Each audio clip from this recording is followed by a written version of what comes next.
A, B, C. A always B, B, C closing. Always be closing. What's up, you guys? Episode 4. We have a very special guest. Is it Ben Leavitt or Ben Leavitt? You said it right the first time, which is pretty rare. So Yeah, Leavitt. okay. So funny enough, the reason why we know how to say that is because the general that was in charge of recruiting, her last name was Leavitt. No way. So- Small world. It's usually the case when someone pronounces it correctly. It's because they know someone else. Correct. Yeah, I feel you, man. My last name is Macias, and so I get Marcius, Machias, Messiah. I'm just The struggle. Just call me Cam, bro. Yeah, So yeah, the benefit of having a 3-letter last name. Yeah. That's so his name's not even Roy. That's his last name. Oh. He goes by Roy. But you know what though? Ironically, it can also be pronounced Wah. Like What? Patrick Wah. Patrick, French. like Yeah, Wah. yeah. Yeah. It could be pronounced Patrick Wah or Clifford Wah. He was like a what's that? A goalie for the NHL. Yep. So Yeah, he was one of the best. I did not know that. the more you know. The more you know. I mean, I wish we had that banner from Reading Rainbow. But yeah. So if you just want to introduce yourself, Ben, kind of tell them what you do, and then we'll kind of ride into it. For sure. Well, first of all, thanks for having me on, guys. So I'm a YouTuber and social media strategist where I help and educate people on how to best leverage social media. So I do that over on my YouTube channel. And then on a more professional element, I also run an agency where we help do that for brands and businesses on a more either a consulting capacity or a straight up like management where we dictate what they do, how they do it, stuff like that. Yeah. It's Bunny Media, right? Correct. Yeah, that's the name of the agency. How did so you got to break it down. Why Bunny Media? Yeah, so I'm a big animal person. Like my mom is an animal freak. She's always had so many animals around, and so I actually was going to start an agency with a friend of mine, and his name is Sunny, and my name is Ben.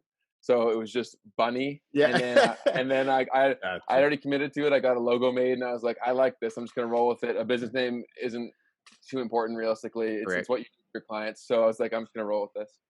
I like it. All right. That's easy. Yeah, ours was like because I go by Cam. He goes by Roy, and so I was like, man, RC Productions just called today. Like Exactly. everybody knows what an RC car is. Like it just it's easy. Like whatever, dude. And the same thing. Like we don't really need a crazy name to make things happen, right? That's it. So what really got you kind of started into this? You know, I watched your video, like I told you last night, where you're starting the series about how to use YouTube and gain, momentum and make it a source of income. And I know you said you were working a job, going to school, you were trying to make time for clients and build the Bunny brand and so forth. So what really kind of where you're like, man, maybe I should do this? Were you going to school for marketing or? Yeah, I was. And that's actually exactly why I got into all this stuff. And it was not for what you'd think. Like you'd think it'd be like, oh, I went there and then I got like a course on this and it was really intriguing to me. It was actually the complete opposite. Like there was nothing that we were being taught about this. So And then when I was in the internship program, so I'd be working for companies and every single one of them expected us to be social media geniuses when we had learned nothing about it. So we'd go in there and it would always be a bad environment because they'd think that we should know things that we haven't been taught. Yeah. And then from that point forward, after a few negative internships, I was like, okay, I'm gonna become that person then because I am interested in these fields and there's clear evident demand and a lack of education out there. Yeah. So I just started to consume everything that was out there in terms of free resources until I actually started to build a business where I was making money. And then I reinvested into different mentorship programs, stuff like that. Yeah. So, so what mentorship program did you dive into? So I've invested like an absurd amount of money. I don't even want to talk about it. It's paid back and then some because of like who I am. And like, if I get something and I paid for it, especially, I'm really going to consume it and make sure I maximize my value out of it. But it started off with the free stuff. Like I didn't start spending money until I was making money. Correct. And so that's actually exactly why I started my podcast was to speak to different people that I wanted to speak to and learn from them. Yeah. And I always say this is that if you were to go reach out to someone and just say, hey, can I hop on the phone with you for an hour? Like that sounds kind of weird. That sounds pretty intrusive. Yeah. But if you say, can you hop on my show? Yeah. It's a completely different dynamic and they're far more likely to say yes. So that was a big reason why I started my podcast. And it all started to compound from there. Okay. I feel like we're following your path now because that's exactly kind of what we're like. Right? I'm the one that like just I kind of reach out to people, and then I message him afterwards, like, "Hey, I don't know if you like this or not, but I reach out to these people." Yeah, like a lot of times, like I'll get like a random message, like, "Hey, we're talking to such and such." I'm just like, "How? Like when? Like how did you talk to this person?" 11:30 last night, I was on YouTube. Man, but you know what? I think that's very interesting. So a lot of the things that you learned initially were self-taught. Yes, very much so. So I think, and that's a great place to get started with regards to what you're in. There's so many people who are providing free resources like I do now. So all I did was follow in the footsteps of people before me that were in my niche Yep. and start to consume everything. So much so where it became such common sense that like I no longer needed their free information because it's like I could have taught someone that, if that made sense. Mm-hmm. So I think it's an exceptional place to start, is just consume yourself in something until it becomes so normal that you can then evolve through the learning process. Yeah, my wife's been laughing at me because we we started the podcast, and so then like I started diving into like even just like video production, and so like I'm and because I actually used to do that when I was younger, and I girls in high school, and so she's just like, God, are you gonna become like an expert on YouTube? And I was like, I mean, that's the plan. Yeah, like there's so much free stuff out here, and that's what I always send him videos, and I'm like, man, I have such a different respect now for like video editing after I watched this tutorial on Final Cut Pro, and he's like, Sure. Really? And I'm like, yeah, dude. Like, and he's like, did you have to pay for it? I'm like, nah, just like it's just YouTube, bro. Like, there's millions, trillions of hours, It's truly insane what is out there for free, which is one thing. But I will say, like, I think what separates people who are successful versus unsuccessful is that they can get to that place of understanding that they did invest their time into it, so they actually take the time to learn it. Whereas a lot of people, when they get things for free, they don't appreciate it, and they think because it's free, there can't be a monetization element towards it because they didn't pay for it, which is very, very backwards. Like, and I started out with completely free things and then started making money and then shifted that around. But if you can approach something like exactly like you did, the fact that there is a tangible element you're taking away from this, and go into it with that kind of time investment, it's crazy what you can learn for free. Yeah. Oh, yeah. But I think like the most interesting part of what both of you actually just said, like him not knowing about the video editing and the video mixing and the sound mixture, like still to this day, he'll tell me something and it'll still go over my head. But that's not something that interests me. And it's kind of like when you were going through your internships, people came to you so much like, you don't know about this or you don't know how to do this. And it kind of just bothered you to the point to where like, you know what? I'm gonna know this. And you took it for the face value of like, wow, like this must be something that is gonna be powerful in the near future. So I'm gonna take it upon myself and learn it. That's deep. Yeah. 100%. Absolutely. And I will say is, I think you also mentioned an exceptional point there, is that it has to be a combination of like what your aptitude is, like what comes pretty naturally for you, but that's also very tightly connected to what you're interested in. So if you're not interested in video editing, like you could spend tons of time teaching yourself that stuff, and your time would probably be better served in other places. So I think it's very, very important to know yourself. Oh, 100%. Like he's good at paperwork. So like that was one of our things. That is very important. So we were talking one day because I was doing, when we first started, a couple weeks ago, I'm doing like the editing, the video, the audio, and he called me, he said, man, I need to do something. And I was like, you know what, you're really good at like administrative stuff, and obviously the podcast portion of us talking. Yeah. Like, how about you handle like the LLC portion of it and this and that portion? He's like, bet, I can do that. Like I'm good at that. And like, so I'm bad at that. Yeah, I am too. Go ahead. No, so I was gonna say, like, as far as I watched, one of the first videos I watched for the podcast thing was your video was starting at the podcast, and there's like, you were talking about the microphones and stuff like that. So how, break down like kind of how long that process was where you're like, man, the do's and the don'ts, and what are some of your major do's and don'ts when people are first starting out, and even if not even necessarily being a YouTuber, but just trying to build their following in general? For sure. So I would say that there's some general advice that would work for any type of platform you're starting on. But I would say beyond that, if you go deeper beyond the surface level, that it's very platform by platform. Like what Mhm. works on one, like we say, what works on Instagram is very different from what works on YouTube. Correct. But there are some overarching principles, and I would say one is obviously like consistency. That you Yeah. can't stress that enough, especially because the early movers advantage of almost every platform apart from maybe TikTok is completely gone now. Like that Correct. doesn't exist anymore. Whereas if you were on YouTube, say Instagram in like what year did that have been? 2012, 2013. If you just Mhm. posted things, you got followers. Yeah, exactly. It's like, So okay. like exactly, and a lot of these big people now that you look at, if they've been in the game for a long time, a lot Mhm. of their following is from back then, and people get discouraged. They're like, oh, I can't get up to that. But you have to understand it's a different landscape. So it's Correct. like you still will always have an opportunity. It just may not be as easy. So consistency becomes paramount. So that's one very important thing. And then two, the more niche focused that you can be, Yeah. the easier it's going to be to grow, especially when you're small. Like it Okay. is very, very important when you're small, because if you try to compete in a big pool, like I'm not sure if you guys are familiar with the book, The Blue Ocean Strategy. Mm. So what it is, it's a book, it's a Harvard business book, and it's all about saying how so many people are swimming in blood infested waters because they see that other people are within that niche, so they try just to do everything, and then they don't get out of the waters. Where if you go over to a little blue ocean over here, it may not be as big, but you can start building your tribe over there. And then that's what can allow you to have the momentum to compound and to build it into whatever you want. Yeah. But you can't even get to that momentum level if you don't go something that's a little bit outside of the very contested waters.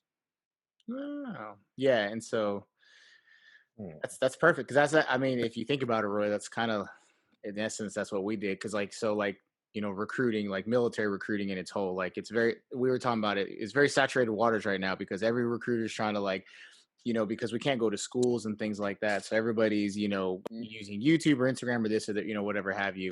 And we were like, man, like what if we did something, obviously we're military recruiters, so that's where our kind of knowledge base comes from, but we're both very passionate about getting into sales and things outside of, once we're out of the military. So what if we Yeah. brought something that was built from a all-inclusive military perspective, but we took it a step further and then brought our civilian counterparts to then bring something into the fold. Yeah, I love that. And another very important thing too, is that if you can like mesh niches that do work well together, and Yeah. there's not a lot of people doing that, that could be your own little micro niche right there. Mhm. That then builds like a very loyal following, which then compounds into really whatever you want to create from that. Yeah. Okay. So when it comes to the niche aspect, so for you, like I'm trying look, I don't have my smart glasses on right now. So He's not good with words. That's why he I'm says not. niche like that. Yeah, I know. Like so if you don't know, being like I try to use words and then I'll get like halfway through and then I'll forget how to use it. So then I'll just go back to like a smaller word. Like I was about No to say stress, man. revert, but like Revert, I'll that's just a say good go word. back. But see, but I stopped and I want to go back. But anyway, Go when backwards. you go backwards, like rewind. Yeah. So when you're developing a niche, like so, how did you fall into your niche Yeah. to find like for something that you're passionate about and something that you like to get into what you're doing now? How did Yeah. you come into it? That's an awesome question, and I love telling the story because mine was so random and so weird. So I always knew that I wanted some sort of path in social media. I was always a very, very entrepreneurial kid, but like I didn't see that as a viable career or a path because it wasn't as mainstream back then or celebrated. It was when I was younger and in high school, like the fact that I was running hustles and businesses and stuff, like that was kind of weird. Like people were like, what is that, right? So that was never, I never saw that as a niche, and I was an athlete myself. I played football. So I'm like, okay, like the working out stuff, that's going to be my niche. And then while playing football, I tore my ACL. Oof. And then I went searching through YouTube, as everyone does, and there was no good videos. Like they were all absolutely trash. So I was like, okay, this is the world pushing me to actually get started with YouTube. So I started making videos about fitness and then my knee rehabilitation process. Yeah. And through that, I got a ton of views, and I was starting making money from YouTube within like a month or two because I was in a blue ocean, right? So like, that was the perfect scenario. Where obviously there's a very short lifespan of that because like there's not, that's a pretty confining niche. But through doing that, I became, in combination with going through school, it just kind of fit very harmoniously. Is that I realized that I did love all these platforms and making them work. Yeah. And then through doing that, I realized like that was my niche. So instead of like having one thing, my thing became helping people with theirs. There's a lot of other people, like for you guys, like you guys know exactly what you want to do. I wasn't in that position. I just became very good at using these as like a vehicle to help turn what you want into a reality. So that's how it really was, just through absolute trial and error and stumbling into it. Like I still have the old videos on my channel, and I was doing like random vlogs. I got knee videos on there. So it was an absolute crapshoot. I would love to say it was some beautiful story, but it was really just through doing things over and over again. Yeah, for sure. Yeah, and it's almost like chemistry in your sense. Like what perfect little addition of this or that is gonna, then in turn create success. 100%. Yeah. And I will say, for a lot of people, they probably won't have like the path that I did, because a lot of people, like, if you sit down with them for 30 minutes, you could identify a pretty clear-cut niche.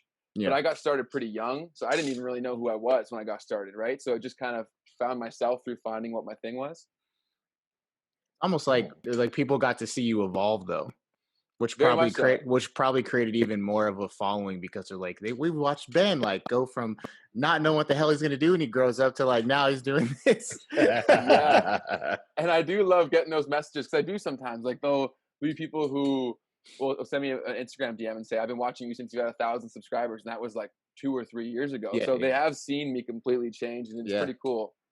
I got you. You know what? That's kind of deep and profound, because I know for me, like I'm real big into stand-up comedy. So there's been a lot of stand-up comedians that I followed from when they were performing in like a little club. Like I remember watching Kevin Hart in like the smallest club, and then going to like a little bigger platform, and then finally in Sacramento, I saw him perform in an arena.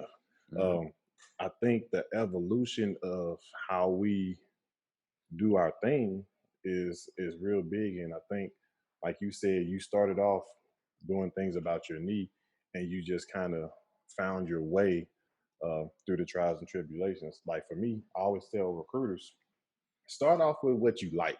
Start off with the things that interest you. So if you're big into fishing, I don't know, if you're trying to recruit people, start off going to fishing stores and what's that, Bass Pro Fishing. Like I don't fish. Like the only time I cast something, I cast my arm into the freezer. I pick up the fish, then I take it home and I eat it. Like I'm not going out to water. That's just not me. But you can find me in a movie theater doing things. So I think that's good. That's like I love that. Joe Coy. He what is it? I saw a picture on his Facebook where like he said 20 years ago he paid the bouncer $20 to let him into the Laugh Factory, and he's like, now my picture is across the entire side of the Laugh Factory. Exactly. Yeah, and it's only possible through constantly doing things. I think that's what people fall victim to, is that they see like this very lofty goal or a person that they emulate or that they want to emulate, and they're like, there's no clear direct path that way. And even if you were to ask that person, they couldn't give you a roadmap, because there were so many things, and it just came from constantly doing that led to the next step or the next opportunity that only comes through being relentless and just figuring out a way. So the best place to start is just to start. And I think that's a great example. What you said is do stuff you like, because that's going to come a lot more comfortable to you. And then that just builds like your stress tolerance levels, that you can then try new things and then get better at new things. Yeah. So, so for you, were you already somewhat good at like the video and photo editing and stuff like that before you got all this started? Or was it like kind of like me, where you're like really kind of learning as you go? Oh, I was very much learning as I went, for sure. And I'm the kind of guy who's like, okay, I got a camera, like, let's do this thing. So you can still go and see some of my older videos. Everything was just absolute trash. But I was still getting it out there, and I was still promoting it to other people I knew, saying, watch this. And looking back, it was so bad. Everybody who watched it, thank you so much. But it's raw. Yeah, it's raw. It was definitely raw, for sure. But it's weird, because you won't be able to see the improvements of like video over video, but when you look back at say like a year's time, it's crazy the strides you can make when you're doing something that you care about, because when there is that combination, you seek out improvement, right? So it comes naturally through doing something repetitively, but because it's something that you truly enjoy and you want to be the best at, you seek out resources to get better. So it's all about a compounding effect, and the little things add up when you do them consistently. Yeah. Mm. Yeah. What are you gonna say? No, I was gonna ask him like, so with your old content, because I know a lot of times, do you sometimes sit back and study your old content? Because I know a lot of times, um, from a planning standpoint, we're all like for recruiters, we're taught to plan, and it's kind of to be like a diary to see, Mm-hmm. okay, I did this, and this was my plan. I did it. This is how it worked, or this is how it didn't work. Is there something like that that you have in place for yourself to go back to? Like, okay, this worked. I can keep building upon this, or like, dang, like that really, really sucked. Yeah. I need to try again. Like, is there anything 100, that you use? 100%, man. So I will say, like, that doesn't ever long practice when you get into social media, is because everything is testing, because you're testing in real time with your market. Like, so who you're trying to speak to is there right in front of you, and they'll speak to you through their interaction. So you'll be able to see exactly whether they like something or they didn't. YouTube gives you a wealth of information, which is a blessing and a curse. Yes. It's a curse for your ego, because Yes. it does kind of hurt when you do something and it doesn't work. Yep. But you can see exactly what it is that didn't work, because they provide you all of the data right there in front of you to look at. So that is a super, super important thing to do. And then actually, like, my first video that ever really took off was that starting a podcast video. And that was far before I became so well versed in social media. And I look back on it now, and I did a ton of things right accidentally. So I took a lot of time breaking down that video, and I was like, I now know this worked because of that. This worked because of that. But at the time, it was purely accidental. But looking back, I only know that it all worked because of the reflection, and now I view everything through that lens. So exactly like you said, even for my competitors, if I see a video that makes me click, before I click, I think about why I came to that conclusion. What was it that sparked it? Was it the wording? Was it the picture? Was it the colors? And I try to break that down and then emulate that into my own work. So yeah, that's a constant practice. And I think it's just because the resources are there, the numbers are there. If you don't do that, you're hurting yourself and you're leaving so much on the table. Yes. I agree with you 100%. I always use this analogy. I'm a big Sam's Club shopper. So when I'm going and like they're offering the samples, and I'm just like, one, what drew me to that sample? Was it the smell? Was it the person presented, what they were saying? And then a lot of times I find myself going down aisle 9 to pick up a box of something that I'm probably not going to eat more than once. But I've dissected it, what works on me. When people sell me stuff and offer it, like, so I like that. Like, I think a lot of recruiters need to understand what draws them to certain things. Very good part. I like it. And I know when I was watching your video last night, you said a lot of that knowledge as far as analyzing things came from that book Influence that you were talking about, right? Because it really taught you to kind of sit back and like evaluate. Because in that book, I guess I downloaded, by the way, so you should get royalties off that. Man, that's honestly, like, I read a book a week or a book every other week, and that's my favorite book I've ever read, because like, as a marketer, like, it's crazy because everybody thinks we're so unique, right? But because as we've evolved as a species, like, we are very much like on automatic response a large chunk of the time. So as a marketer, as someone who is trying to create influence, even if it's a good thing, like, right, especially when it's a good thing, there are things that you can enact within people that subconsciously just hit on those cues. So yeah, you'll enjoy that read for sure. Yeah, that's one of the things I tell Roy about. Because have you heard of Chris Voss? He's yes, I read his book, and then I also watched his masterclass, and like I talk to Roy pretty much every day. So like I call him, I'm like, man, you wouldn't believe what I learned, or what it's just so we already do this, but we didn't even realize it. And then like like you said, from a subconscious level, like one of the things that we always talk about is you hear in society is what's your why. And so on top level, it sounds really good because you're like, yeah, my why is, but in retrospect, he's like, don't ask people why, because when you're a kid, what do your parents say to you all the time? Why did you do that? Why are you doing this? Like, and so you try and reframe your questions. And I remember I told Roy about that, and he's like, I always ask, what's your why? And I was like, no, you don't. I've never heard you say that to an actual applicant. You do, because like we're just talking right now, but if you were to talk to somebody, that's not actually what you say. And subconsciously, you probably think about that. And he's like, oh, you're right. I've never actually asked anybody what their why is. And so I So definitely. how does he handle that? What's that? So how does he go ahead and handle that a different way? Like, how does he go about framing the question in a different way? So instead of saying like, so somebody wants to join the military, you'll say, hey, why do you want to join the military? Instead of saying, why do you want to join? You say, what are your motivations for joining? Or what do you plan to gain by joining? I'm an Air National Guard guy. So I'm like, what do you plan on gaining by joining the Air National Guard? And then if if somebody says like, hey, can you do this for me? Instead of saying, well, why do you want me to do that? You'll say, what's the impact you hope this is going to make, or how soon do you need this by? It's just like you just try and stay away from the whole why factor.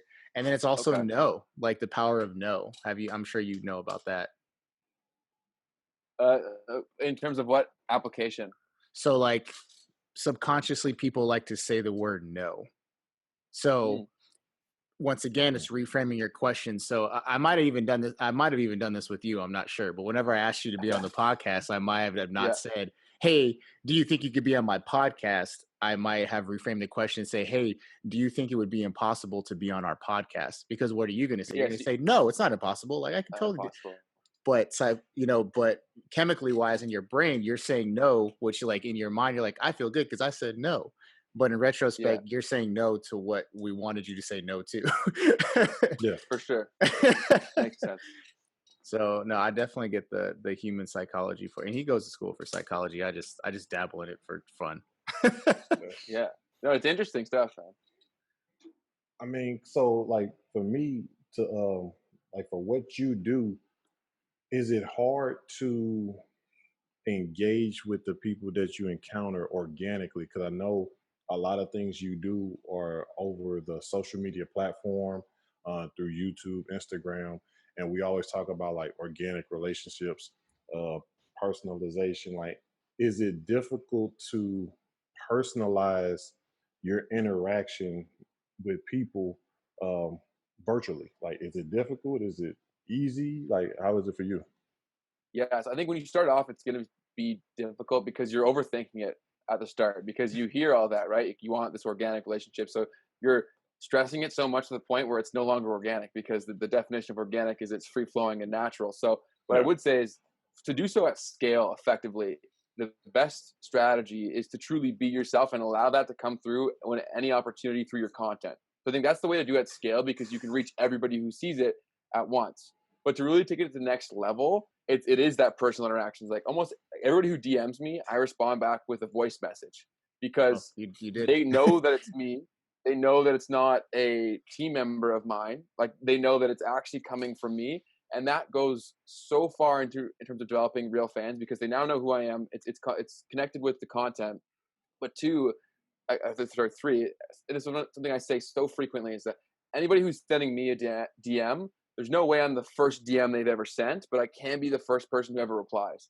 And that will be massive for seeing how they view me for the rest of time. Like I know as I continue to grow, it will no longer be sustainable for me to reply to everyone. Like I'm already getting close to that point where it's a lot of my time every single day replying to people. But while you still can, it is incredibly valuable to do that because this is your foundation. Like these are the people that are going to be ride or die for you because you've shown them that you care. At the end of the day, we're people, and people go throughout their days, and they have people around them. But you know how infrequently people hear, "I appreciate you."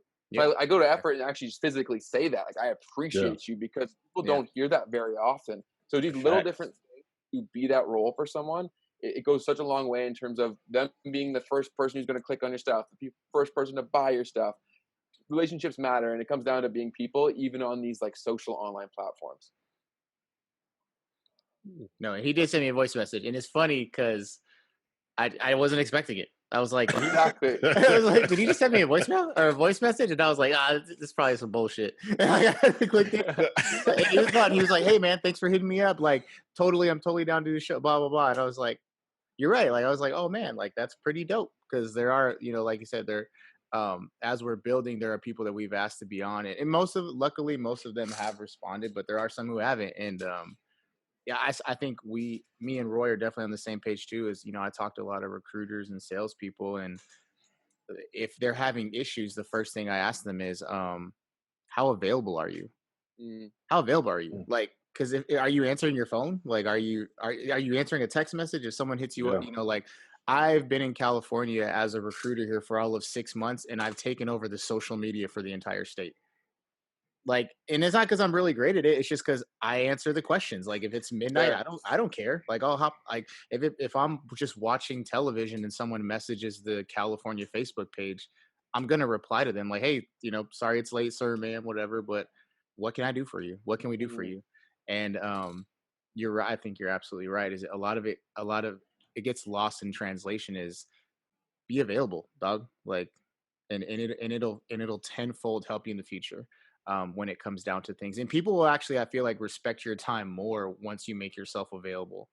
It's Yes, so weird. true. You're so right. You're Hmm. so right. Because like a lot of times, obviously there'll be exceptions to every rule, but so often when I will reply, like they'll be so appreciative that I did, and then like they'll be blown away. And exactly like you said, they'll respect your time that much more. Like, I Yep. know how busy you are. Thank you for at least even getting back to me. Yeah, exactly. So no, I get it, man. So when did you just graduated? When did you graduate? So I graduated April of 2019, so last year, a little bit over a year ago. Nice. And you went to Nice. Michigan? No, I wish I went to Michigan. So Oh, my bad. I'm in Canada. So Oh, okay. yeah. So I went to the University of Guelph, which I'm certain no one listening to this has ever heard of. It's a school a little bit outside of Toronto. I picked there because that's where I signed to play football. So that's where I ended up Got you. playing. Okay. And then I actually still live here just because it's pretty inexpensive to live here. So I Yeah. figured I'd stick around. I was gonna ask you if you were Canadian because the way you say certain things. Yeah, I am Canadian. That's dope, man. Man, I've been to Canada once. I know you've been to Canada, bro. I've been to Canada one time, and it was on my way overseas. I liked it. I liked it. I always wanted to go after watching Cool Runnings. I don't know why. I just like. I mean, they're like bobsledding. I'm like, oh man, I want to go. I want to check out Canada. But yeah, Yeah, it has its advantages, but there's also like the cold is pretty severe too. So there's definitely some That's drawbacks. why I slid out of. I had to leave Pennsylvania, man. I was recruiting in Pennsylvania, and I was like, I can't do this anymore. And I know. came out to California. He's in Miami, so Oh, I hate both of yeah. you because for me, like as a Canadian, like there's nowhere to go that's warm. Like that doesn't exist here. You know what I mean? So it's like oh, you guys can move to a warm state. I can't do that.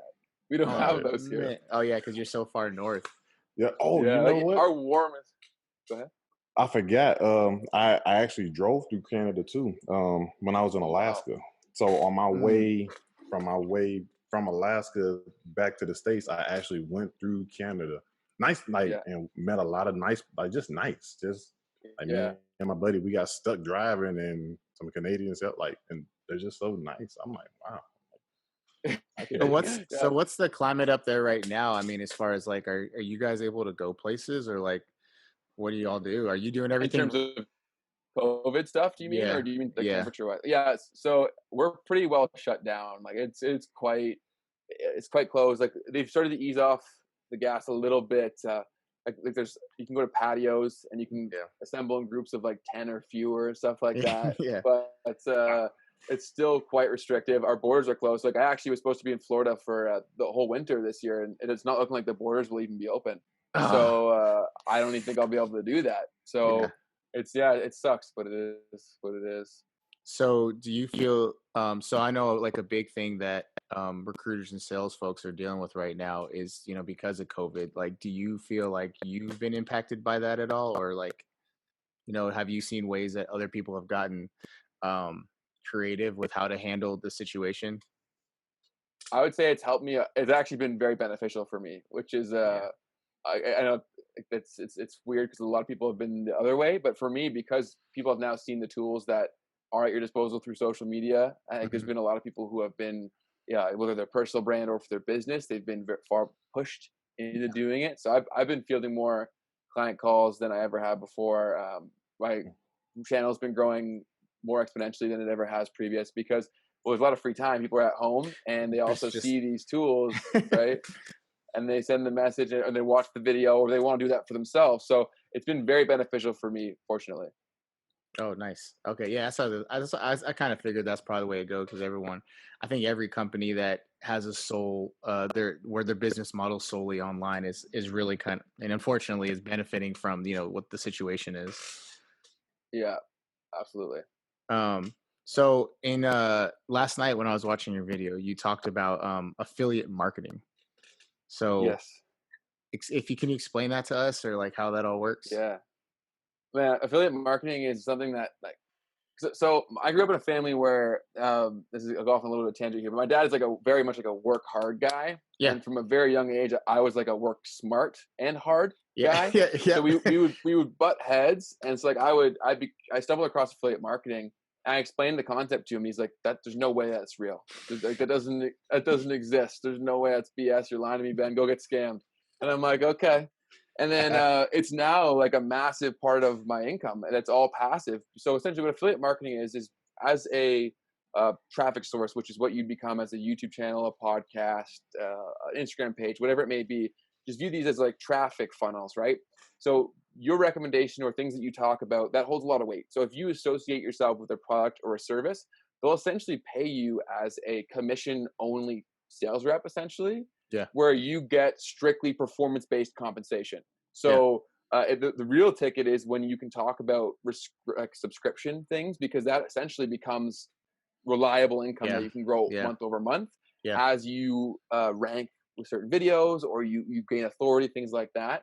So yeah, it's a big part of my like I'm in the very fortunate position where I can more than cover all of my fixed expenses just with affiliate revenue that comes in if I don't even work. And Oh, there's so nice. many different affiliate opportunities out there Mhm. that people aren't even aware about. Like when I started YouTube, I had no idea, but you get one check and you start looking for all of them.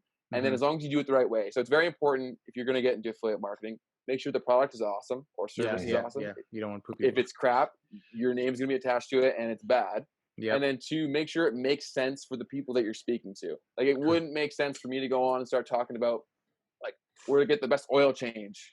You know what I mean? Like unless your could car maybe broke down and you did a video about it.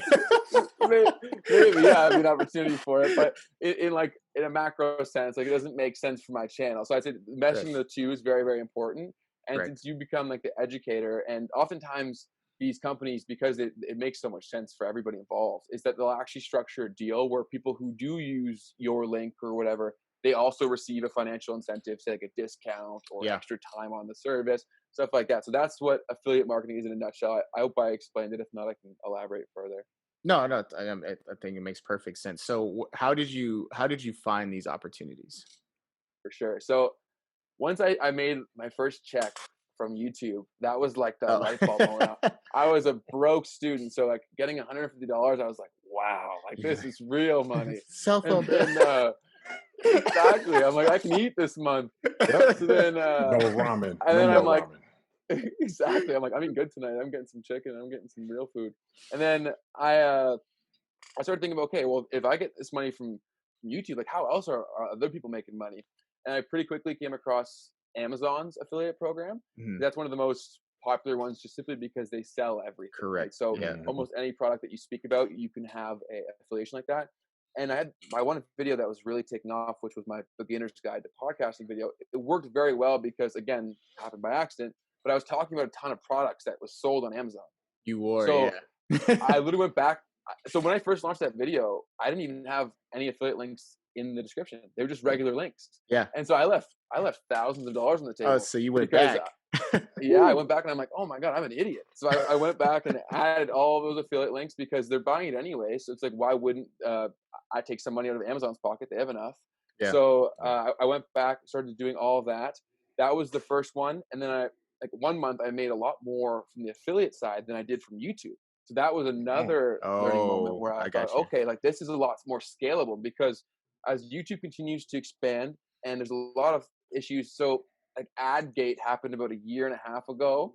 And so what that was is YouTube didn't really have a system to moderate what videos ads were showing up in front of. So essentially, say there could be a video on something that's very controversial and McDonald's doesn't want to be the ad in front of it because subconsciously people are associating that with Correct. McDonald's, Correct. right? Mhm. So essentially what that did is that brought down the money that could be made down a lot. So what people were making 5-10 years ago from YouTube AdSense is Yeah. like we make way less now Yeah. because there's less moderated. money to play around with it.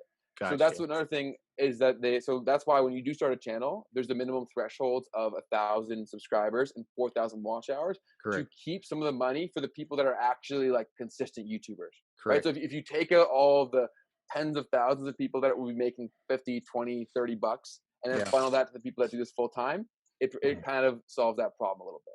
Correct. Yeah, I saw that. I was telling Roy that. I was like, that's my goal. My goal is even if we don't make any money off it, I don't even care about making the money. That's just like now it's a goal. Like I want 4,000. And I like did the math last night, because as you know, the analytics in YouTube, they do minutes. I was like, yes, please don't tell me this number is going to be 240,000 minutes. and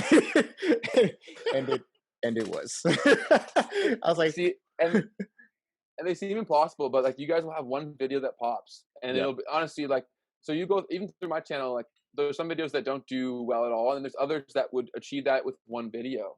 Right. So it's all about throwing a ton of darts at the board and then one of them sticks. Yeah. So yeah. And I think that's what I'm like. I think every week I tell Roy, like I learned something new. Like last week I learned about end screens and and then like the extra pop-up at the top to click on something else. And so I was telling him, I was like, I learned about this thing that or like the playlist, how it keeps playlisting. To him, he's just like, whatever, dog, like you do that, I'll watch the video and I'll man, it's kind of hard because I know for you being a YouTuber and Instagram, like you have to come up with content on a regular basis. And like I know you have to go through your process. Yes, I was coming to it. I was just trying to think of a bigger word to use instead of process. But I had to revert back to process. But like as you go through your process to come up with your content, how do you develop that sense of, okay, this week I'm gonna talk about this, next week I'm gonna talk about, like, do you try to make it like a storyline, or do you just come up with things that are happening at that time for your content? For sure. So I think it's a good combination of the two. So what I will say is anybody who's starting a new channel or it's like any sort of new social media podcast, whatever, as someone who's small, trends are hyper important because typically like if you set things up the right way as a small person who's just getting into it, you can be a lot more nimble than say like a established YouTuber would be because they probably film only like one day a week. They have like a whole process and system where if you're just run and gun kind of thing, you can beat them to the punch. And YouTube doesn't care who made the video. If there's nobody else there, they're going to put your video there. So a big reason for my growth was because of that. So like there would be times when I'd come home from school, it'd be like 8:00 and something just happened with Instagram. And I'm like, oh, I got to go make a video because I need to be the first one there because I'm Ben who has like 2,000 subscribers. And then all these people who have like 100K, 50K, whatever, if they make it, I'm going down here. Whereas if I'm the first one, I'm right here. So being nimble and being able to ride trends is hypercritical. And then another way that I go about deciding what to make is strictly based on research. So there are a lot of tools, which I'll talk about in my YouTube series that's coming out soon, that you can actually dictate exactly what the demand is for certain kind of videos. And then also the level of competition that's out there. So all I try to do is mesh demand with like my ability to fill that demand. And then also there not being an overwhelming amount of competition. So I make my decisions based on that. Some will hit, some won't. But by doing that and having more strategy towards it, you're just increasing the amount of times that you do hit, essentially. He's a double threat. He's a numbers guy and he's social. Man,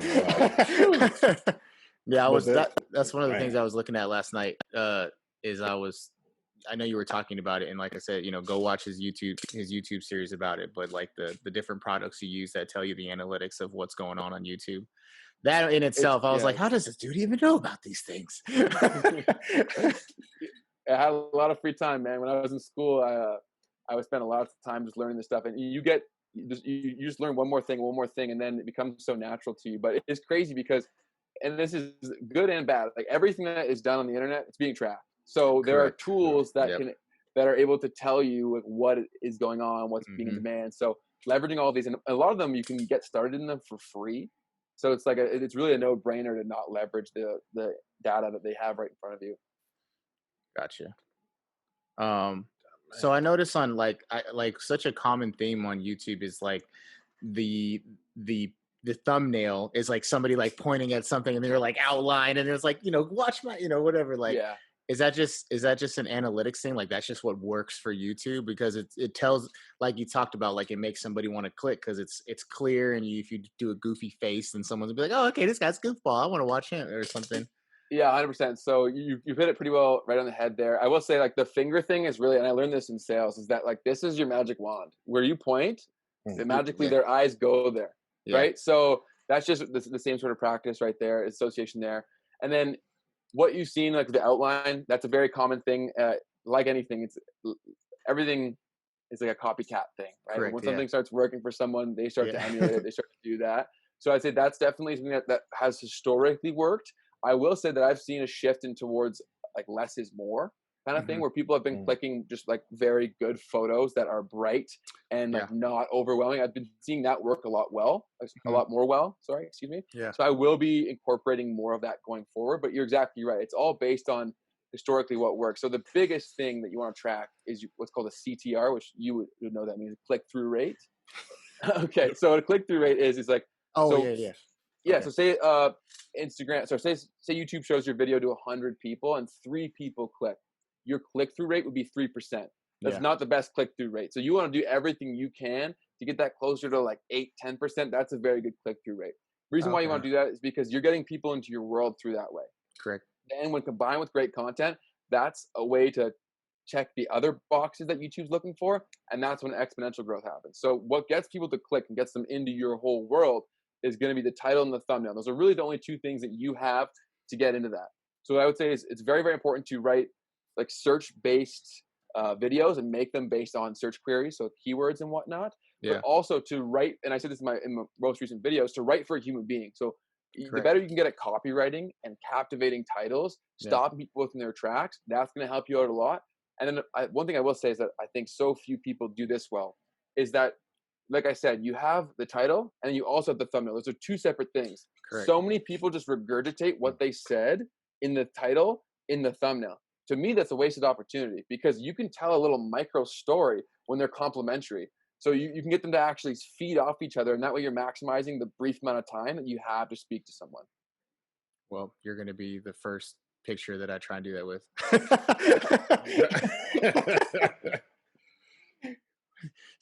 For YouTube, for Instagram.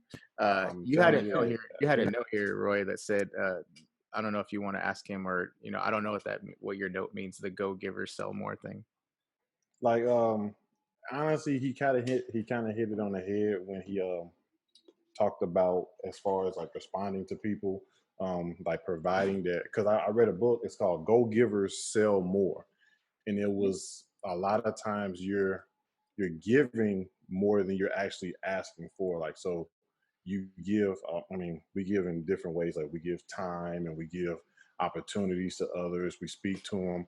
I mean, even if you're just helping somebody put a bookshelf together, like I always go back to that situation where a teacher asked me to like, hey, can you come in and help me put a bookshelf together? Like I need help. And I'm like, well, but because I did that and I wasn't seeking for anything in return or asking for anything in return, that teacher was a very good source of applicants to come talk to me because I did that one good deed and I just gave my time and my skill in putting a bookshelf together. Because I think he walked out on me and I was putting it together all by myself. But I felt good doing it, and I was able to get a lot more in return by doing the good deed. So I think you kind of hit on it, but if you want to elaborate on that, go ahead. Yeah, 100%. So I think I absolutely, like, people are people, and people remember how you make them feel. So through doing that, leaving the littlest of gestures, when they are like, when you're not looking for anything in return, people can feel that, and they remember that. It's long lasting. So for me, it was a book called Jab, Jab, Right Hook from Gary Vee, and it's almost the exact same principle. So it's like you give, and because eventually you may have to ask, and if you've given and you've given, people are more than willing, and they'll rush to help you in any way, shape, or form. So I think that's awesome. And then honestly, like, even though you're not looking for anything in return, like, you feel good after helping people out. It helps everyone involved. So it's really a no-brainer. I think blocking. One thing that I have found that's like very important for making that actually happen is to set aside time for your week. Like, say maybe you are trying to do good deeds. Like maybe on Fridays at 6, you spend an hour looking for something good to do for someone. Or like for my case, like when it comes to replying to people, like I reply to them on a specific time. I'll invest like an hour of my time replying to everybody. When it's in your calendar and you actually remain accountable, positive things start to happen, and it's just a positive feedback loop. Yeah. I know Roy and I try and operate that as much as possible, because I know we both have we've grown a lot from when we were recruiters initially, because it was one of those things where like we wouldn't get some of our stuff done because we were so busy helping other people do their stuff. Yeah. I eventually had to learn like, okay, it's okay to help, but you still have to get your stuff done too. Yeah, it's all about that fine balance. That's what I found for me. Like if I could spend the whole day trying to do that stuff, but if you block amount of time, you're still getting it done. You're still moving the needle, but you're not letting it be all consuming. Yeah. I think that's the most important part about, what everybody does. And I start to see, growing up, like my sense of time was like, I got time. And then I met a lot of people who went to college and they always had like a plan. They always had a calendar. And I think that's what's very important, especially in today's world, because granted, we have a lot of free time, but we don't have that. We still got 24 hours a day. And I think you explaining having that time blocked out just to respond to people, I think that's huge. Yes, especially when you're in a customer service based type of job, you just have to set aside time just to say, "Hey, thank you for your interest." So I think 100%. Yeah, I actually just read a book that's basically saying exactly what you said, where it was like people aren't any worse with their time today. There's so many more things fighting for it. So naturally, they're being pulled in so many more different directions. Good example. That is. Whew. I'm telling you, I'm trying to figure out time. I'm getting I promise you, I was really bad at times. So I always have a reminder in my phone. I'm always writing something down. And have to remind him about everything. You really do, and I'm getting better at putting it on my calendar. As I do the calendar invites now, and I'm like, you ain't got no excuse now. It tells tells you, it tells me if you accepted it or not, dog. I'm doing it like when I'm doing a doctor's appointment or a dentist appointment. I'm like, hold on, let me see if that day is good. Okay, I'm good. I can do that. So that's amazing. That's how I can do it. Yeah, I talk mess, but I do the same thing. That stuff's important. I was always all over the place too. So just like little things like scheduling in there is very, very helpful. Yeah. So like, where are you right now? Like, so obviously this is like where you always do your YouTube videos at. Is this like your designated corner in your apartment or house or whatever? Like this is the business side. Yeah. So essentially, like this is my desk I got right here, and then I have a camera that's like permanently set up on like a rotating tripod. Oh, okay. So and then I don't have to change the batteries because it's a cord that's plugged into an outlet. So I don't ever, as soon as I want to film, I can just get up and go kind of thing. Perfect. So it's really efficient for that perspective. And also like I live in a very, very small apartment. So it also is quite space efficient as well, because like I don't need to have an actual freestanding tripod because those take up a fair amount of space. Yeah. So it's just lean and nimble to get it done. And this is essentially where the magic happens, I guess. The magic. So I like it. where do you see like kind of the evolution of where you're at now? Because obviously, like you said, you're starting to get so busy now where it has become difficult maybe to like respond to people and things like that. Like what's the evolution of your business model for the next 5 years? Would you think?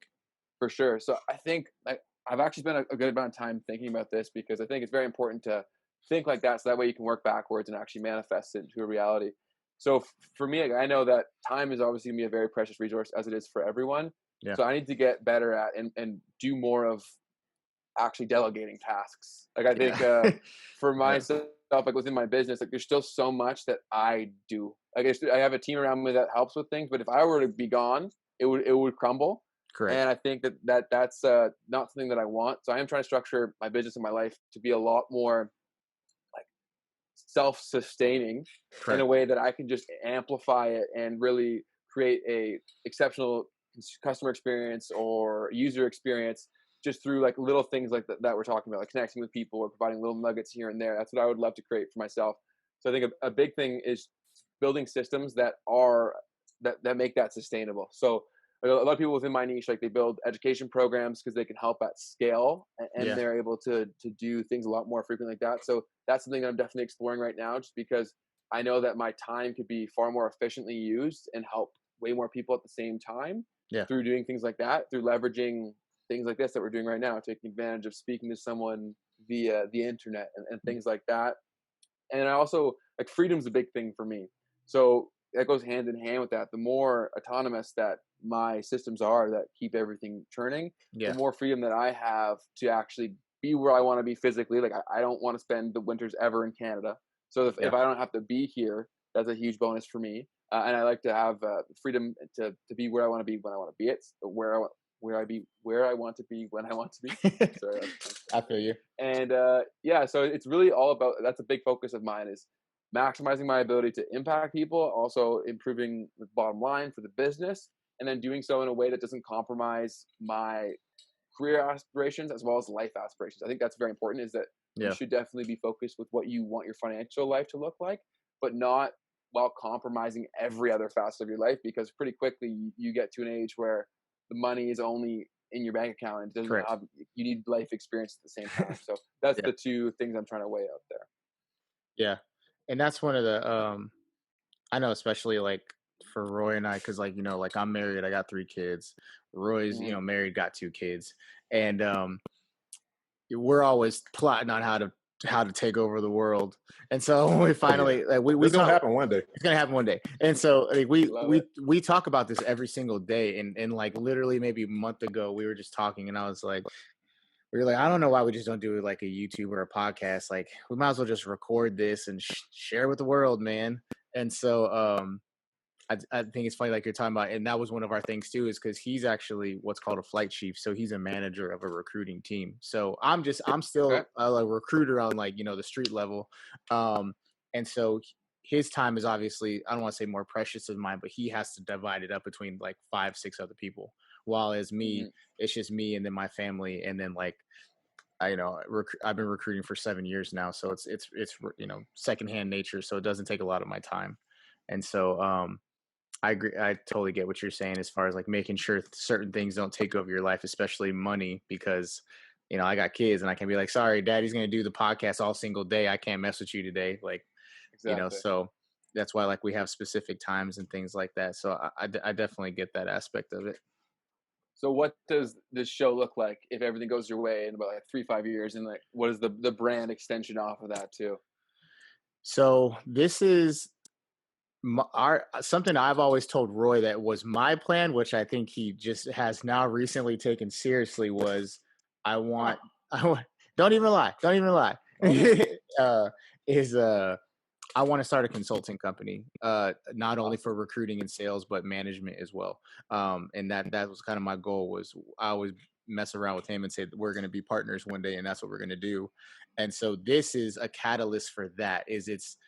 Right now we are creating our brand that will eventually hopefully turn into that. And so as we, it's not a monetary thing. It's literally just like, we're trying to not only share our knowledge, but like have people like you on here and gain knowledge as well. That way, as our brand grows, we, like you said, we become little experts in our own little way.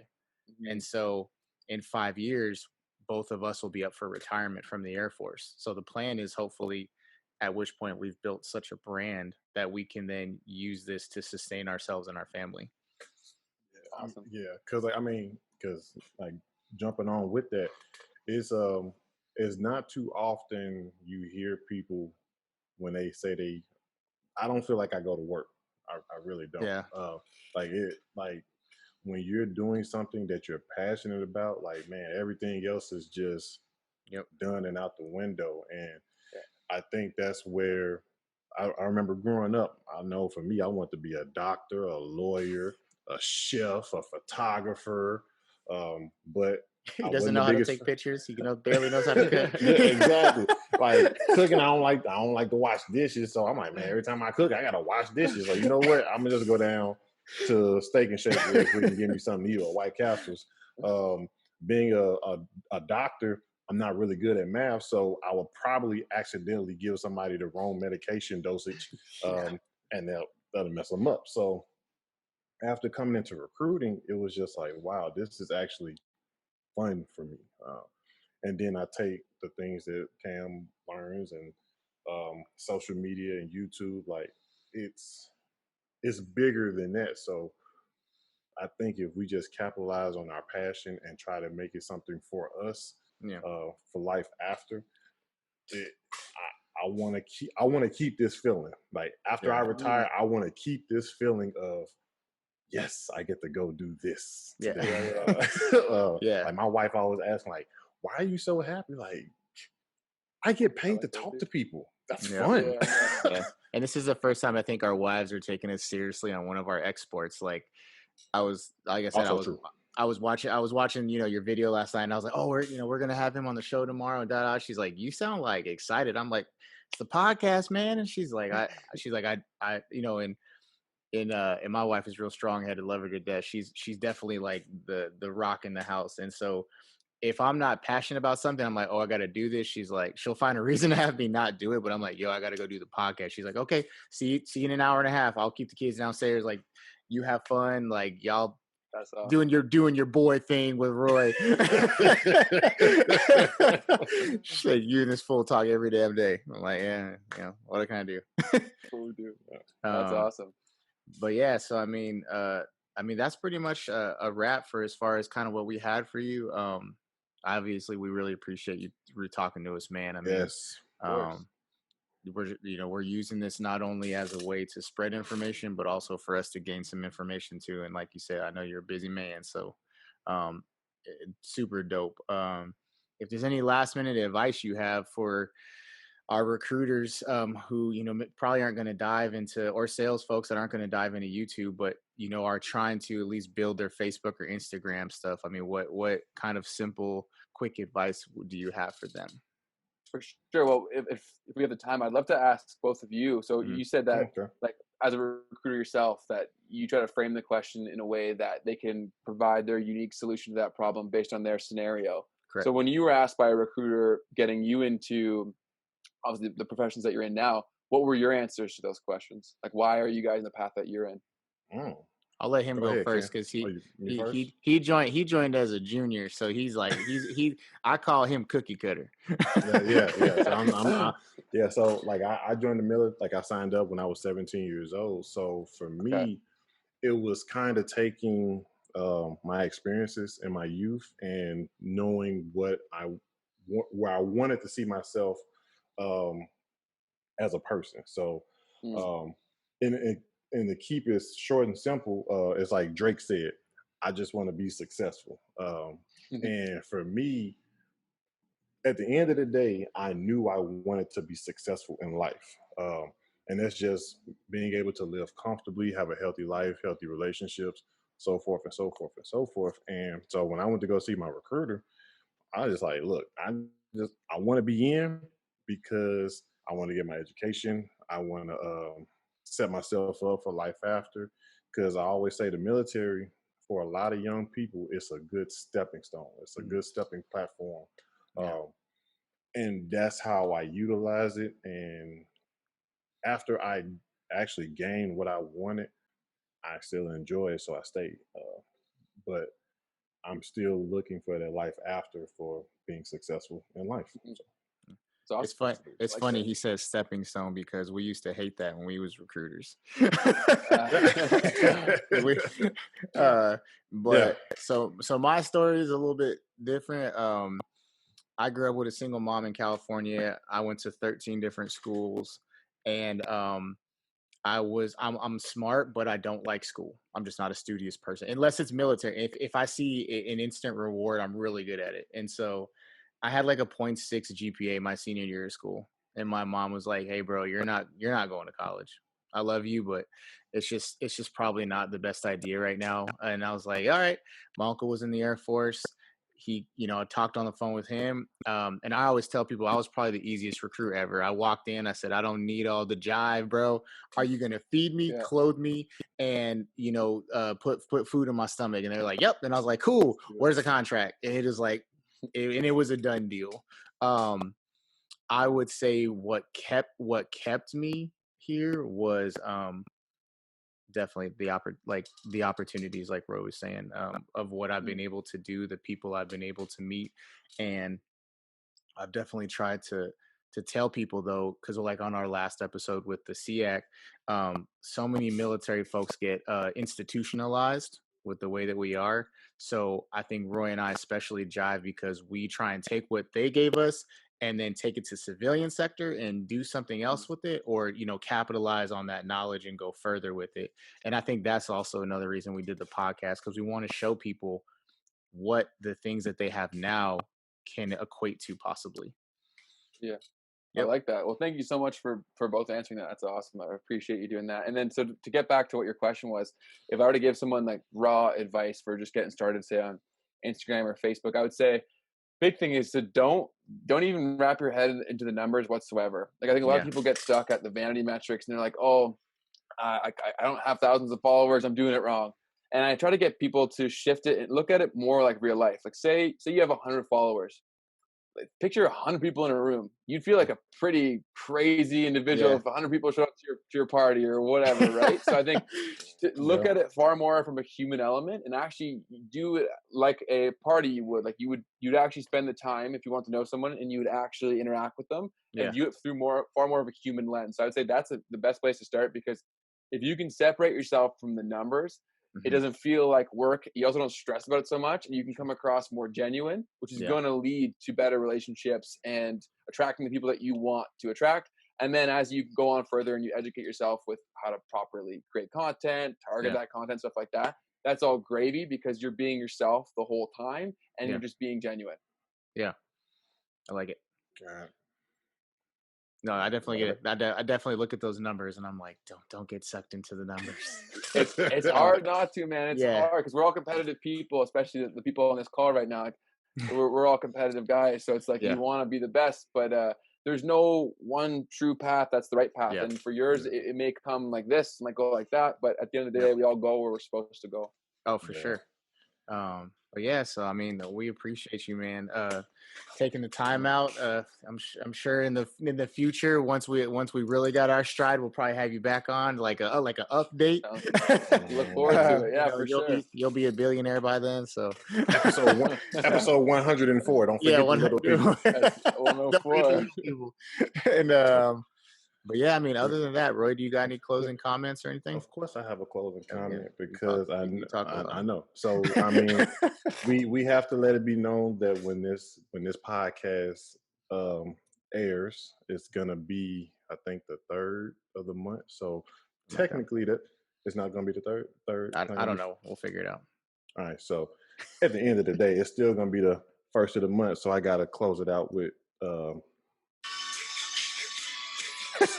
Because very excited about it. At the end of the day, you got to take that first day of the month in stride, because people calling you, and it's time to get up and cash some checks and get on. That's it. But yeah, dang, I thought about something I totally forgot. But anyways, but no, we appreciate it, man. And then that's a wrap on us. Awesome. So, yeah. I appreciate you guys having me on. It was a pleasure. Oh, no, for sure. So all right, there you go, episode 4. Perfect. Episode 4.